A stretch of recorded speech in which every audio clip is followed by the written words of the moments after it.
Hello everybody, today I am going to be doing an unboxing on my new monitor, which is the ASUS ProArt PA279CV. Now, I've been a professional photographer since 2015 and I've been stuck with a ViewSonic 4K at 60Hz, not colour accurate, and a LG cinema screen 23-inch, full HD, bezel-less. It's been fantastic, colour's pretty good, but it doesn't really match the rest of my setup. So as I'm doing more and more photography and graphic design work, I need a monitor which is colour accurate. The ASUS ProArt is Kalman verified and has a delta E of less than 2, which is fantastic, and without trying to pull my camera off the mount, I'm going to read out some of the specs. So it's going to go really well on my small little desk. Let's see what I can knock over. So it's 27-inch and it's 4K HDR10 at 60Hz. They say the colour accuracy is less than 2, and it covers 100% of the Rec 709 colour space and the sRGB colour space. It also has power pass-through and USB hub, as well as DisplayPort, HDMI, mini DP, and DP over USB-C. It has 6-axis colour adjustment, and it also, from what I've been reading online, has this mode where you can display paper sizes, so you can see exactly how your document will print, which I think is going to be a really handy feature for when I'm doing document work. So I've been waiting since yesterday to open this. I've been really excited. Let's crack into it. So I want to apologise in advance because I don't usually do unboxing videos, mainly because I don't really buy myself things which are expensive enough for me to warrant doing an unboxing video, and I don't have an unboxing space. I live in a pretty small flat, so you can have to make do with my bed on this occasion, but we're going to finally crack it open. So nice and gently with my letter opener knife. I'm going to completely mess this up already.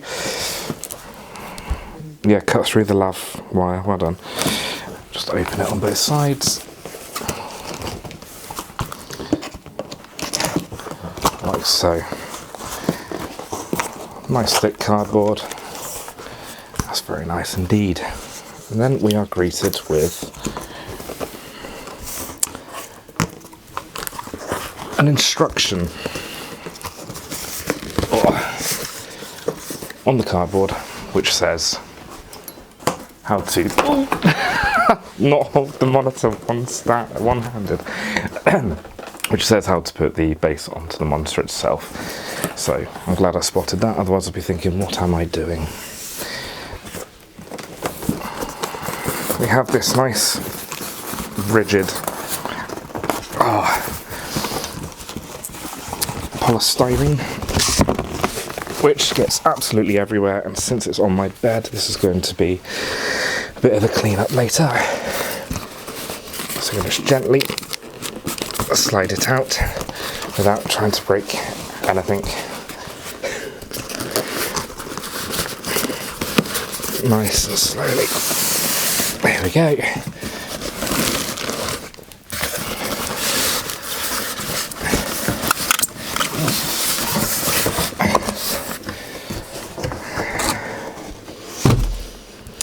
And then we are greeted with this, the ProArt Color Calibration Chart. It shows the grayscale tracking, gamma, and the color accuracy, the average delta E, which is 0.44, and it shows you graphs of everything, the delta E's. So this is pretty good if you actually understand any of this, which I don't. All I know is it's meant to be good. The test equipment was done with a Minolta Color Analyzer CA410. Every ProArt display is equipped with pre-tuned sRGB and has undergone rigorous test and calibration process to ensure that color difference, delta E, is less than 2. Preventing color inaccuracy on screen. ASUS advanced grayscale tracking technology ensures smoother color gradation delivered by every ProArt display. So, flipping it over,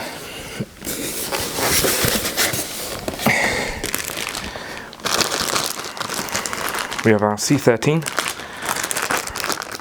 I'm obviously in the UK, so I have the UK pre-fused and that plugs straight in. There is no power brick, which is very interesting because both my other monitors have power bricks, which leads me to assume this has the power supply built in. It also comes with this plug, which I believe is American. No, it's not, because they have squares, so this is European. Don't need that. It comes with a DisplayPort to DisplayPort cable, which annoyingly I've actually bought my own. So I might use this one, I might use the pre-installed, I'm not sure yet. I'm going to just put my lav back on because that's fallen off.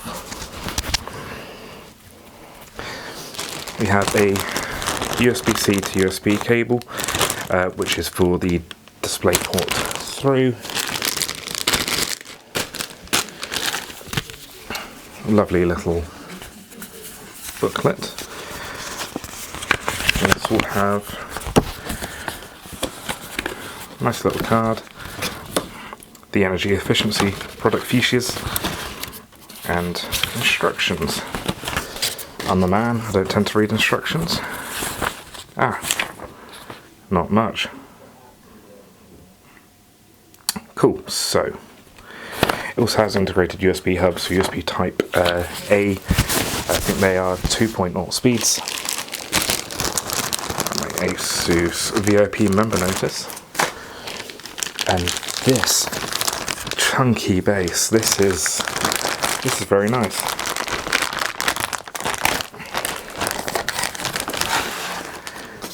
Included, which is really handy for me, is 3 months free Adobe Creative Cloud. And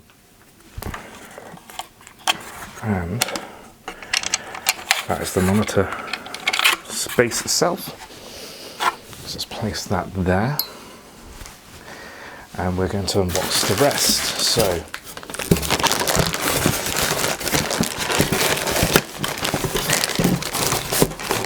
oh, that is tricky to get out.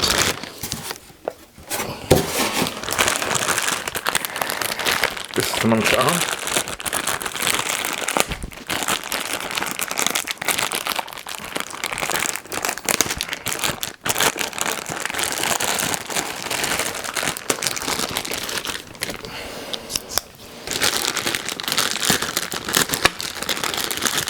In my opinion, there is way too much plastic. It could have been a lot more environmentally friendly.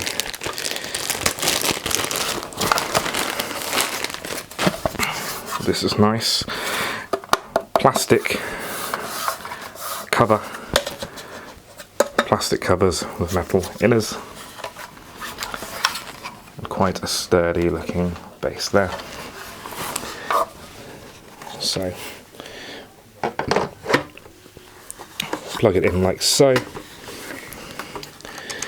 and we'll screw this in like that. We now have our monitor base. Ta-da! That's fantastic. Now I'm going to put the base to one side. By one side I mean under the camera. And let's have a look at the main event.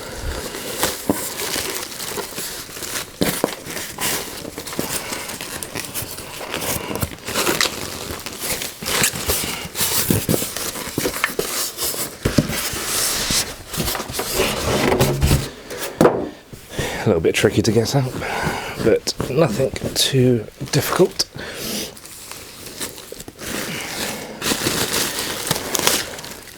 Nice fabric plastic. And this is a 27-inch 4K, as I told you before, ProArt display. That looks pretty nice. Oh, I filmed it on a black bed sheet. Well done. So, it definitely has some weight to it. Flipping it over, let's have a look at the I/O. We have our power input right here with the flicker switch. We have HDMI 1 and 2, DisplayPort, USB Type-C, 2 USBs and an audio jack, and 2 more USBs here. These are super speed, so USB 3 pass-through, that's 1.5 amp. We have super speed pass-through here as well, which is 0.9 amps, so 900 milliamps. And yeah, we also have the lock button for the tilt. Yeah, I think I need to just get it plugged in now, and let's have a look. After a little bit of prep work, I have cleared my desk out to make room for this. I've removed my full HD screen, and I have moved my 4K monitor over and giving my desk a little bit of a dust.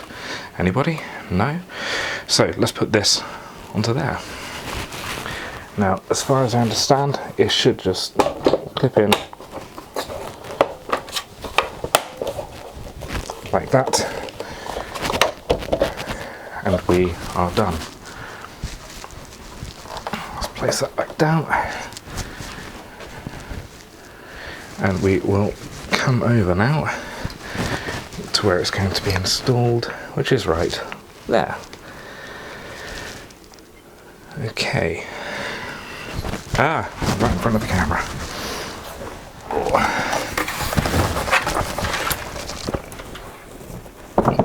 So I can immediately tell that is not going to fit, so I need to bring that right down like so. And that slides in. Oh wow, amazingly well. That's installed there, fantastic. So just off camera, I am going to now plug it all in. Okay, so now that the screen is plugged in, I'm going to take the pills off. There isn't many, it's just this here, and this side. It's looking slick. I've got nice movement up and down and tilt, which is very nice indeed. I'm also going to just bring everything back. I need to clean my keyboard at some point.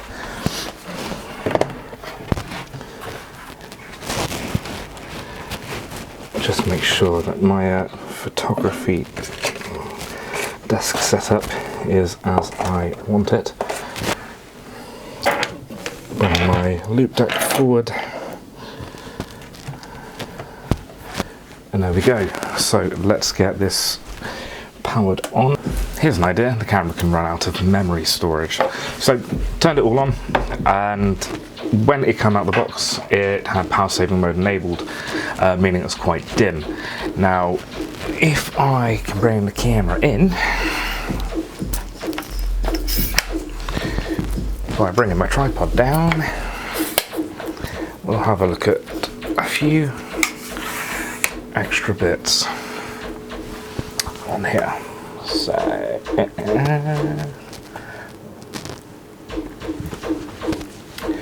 zoom in. In fact, I'm gonna have to bring the camera in like so. There we go. So we have the 3 buttons. Let's get a light on that so you can see.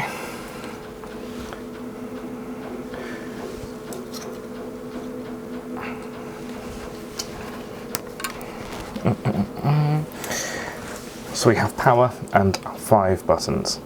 Now this button here is your menu, and on the OSD you've got your menu, exit and signal. I'm on DP, I'm going to go to menu. This will load up all your settings. My signal is DisplayPort, I'm on an HDR preset, brightness of 100, and up and down as signaled on screen. You can change your blue light, palette, image volume, which I definitely don't want any sound on, so I am actually going to change that now by muting. Go back. Scroll down, we have the picture in picture, or picture by picture, which again I don't use. I've got a second monitor. Just wave the finger at it. The signal, so I'm using DP. You've got USB Type-C, HDMI 1 and 2. That's not the versions. Settings such as adaptive sync, so let's go in there and have a look at those settings. USB setup, power saving, which will set to deep, I've set to normal. Your OSD, so your transparency and the timeout. Quick fit, and this is what I was talking about earlier, so you've got your A4 overlay, B5, sorry, and a ruler. Funnily enough, this screen actually has a ruler built in, which is probably going to be handy. DisplayPort stream type, so I'm on 1.2 from my PC. Key lock, I've turned the power indicator off. Language, I am English, and information about the screen.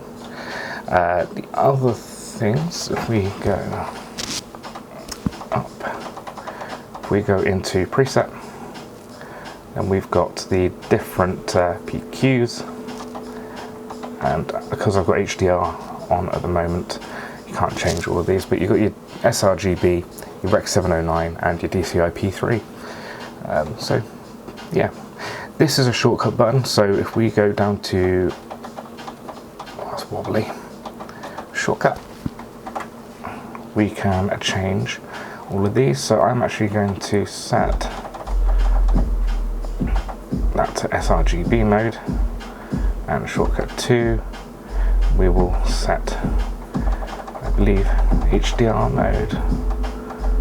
No, we'll set it to Rec 709 mode. If we come out, this button should pull up the shortcuts. So there we go. I'm also going to say that depending on your graphics card, you may have different places to input. So for my graphics card, for example, I have different zones on the graphics card, being a dual height PCI, which I will show here as we talk. We have zones 1 and zones 2, and if you use one of the zones, only certain other ports work. Yeah, I'm really happy with this screen. I'm going to be playing with it and seeing what other colour modes work, and when I go to edit photography, see how much of a difference it actually makes. But turning this light off, it doesn't do much. This camera's really not showing just how good that colouring is. And that's about how it looks to my eye, about there. So the colours really do pop, it's really nice.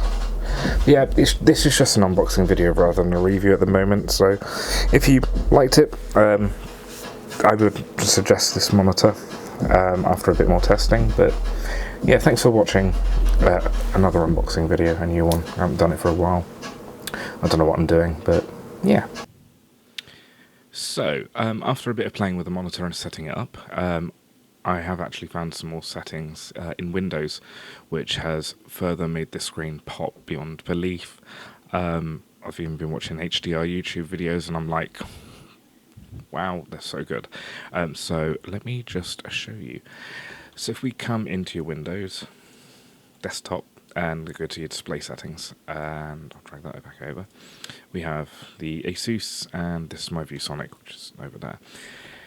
Now, HDR is now enabled. Use HDR, and it's on. If I disable that, then I will be able to change the color space settings on the monitor itself, but I'm keeping it on for now because I'm still playing. I've set the scaling to 150, which my ViewSonic 4K was on 200%, and that's actually given me more real estate on my desktop and apps. Having it on 150, I'd get even more, obviously, at 100%, which I'm not going to do, but that's perfect.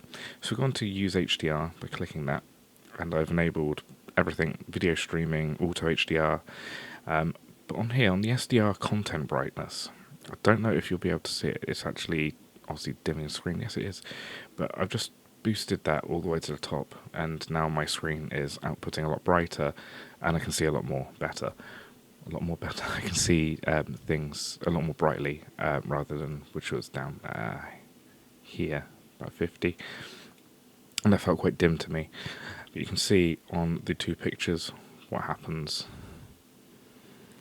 So I want the brightness to be there, to be honest with you, because I want to be able to see what I'm doing within like Premiere Pro, for example. This is the video I'm actually editing at the moment. Yeah, but I'm really loving the monitor. I've got it exactly the way I want to, and with the amount of real estate I've actually got, my Premiere Pro pretty much perfect, and it's not glitching out, having two 4K streams from the 2060 Super, which I was actually kind of worried about. But yeah, thanks for watching again this video. I hope you enjoyed it. It's a bit of an odd one from me.